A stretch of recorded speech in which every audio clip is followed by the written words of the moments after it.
ഞാൻ രോഹിണിയെ കാത്തു നിൽക്കായിരുന്നു. എന്തേ? ഒരു കാര്യം ചോദിച്ചാൽ സത്യം പറയണം. ഞാൻ ഈ കേൾക്കണൊക്കെ ശരിയാണോ?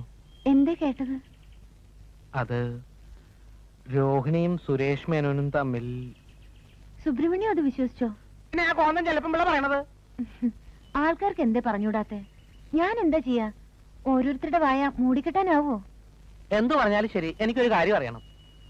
രോഹിണിക്ക് എന്നെ ഇഷ്ടമാണോ അല്ലയോ എന്ന് തീർത്തു പറയണം.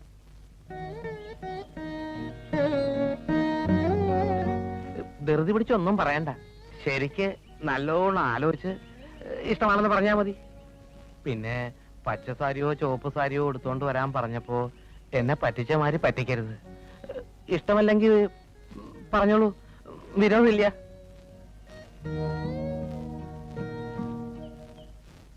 അതുകൊണ്ട് നമ്മുടെ ബാലെ ട്രൂപ്പിൽ ഒരു പാർട്ണറായിട്ട് കൂടാൻ സുരേഷ് മേനോനോടൊന്ന് പറയണം.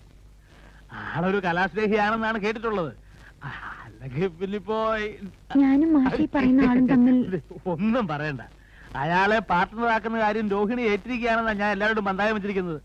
തോറ്റാ ഞാൻ തൂങ്ങിച്ചാണ്ടി വരും. അത് മറന്നു. ശമ്പള കുടിശ്ശിക ഇപ്പോഴാ കണക്ക് നോക്കാൻ പറ്റിയത്. ഓ, അപ്പോ ഞാൻ പറഞ്ഞ കാര്യം മറക്കണ്ട. ഈ ഒരു ഉറപ്പിലാ മുന്നോട്ട് പോകുന്നത് കാര്യങ്ങളൊക്കെ. ഓ, വരട്ടെ.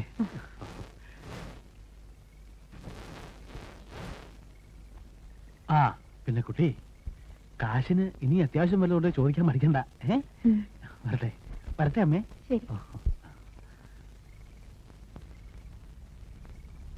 മോളെ, നീയല്ലേ പറഞ്ഞ ഇങ്ങനെ കാശ് തരില്ലാന്ന്? എന്നിട്ട് എന്ത് നല്ല സ്വഭാവ. അതെ അതെ, ഇപ്പൊ എന്തോ ഒരു അത്ഭുതം സംഭവിച്ചിട്ടുണ്ടാവും. അതാ ഇങ്ങനെയൊക്കെ. എന്ത് വേണമെങ്കിലും ആയിക്കോട്ടെ, ഏതായാലും കിട്ടാനുള്ള കാശല്ലേ. അമ്മേ, ഞാൻ പറയാറില്ലേ ഒരു ശിവസുബ്രഹ്മണ്യത്തെ പറ്റി?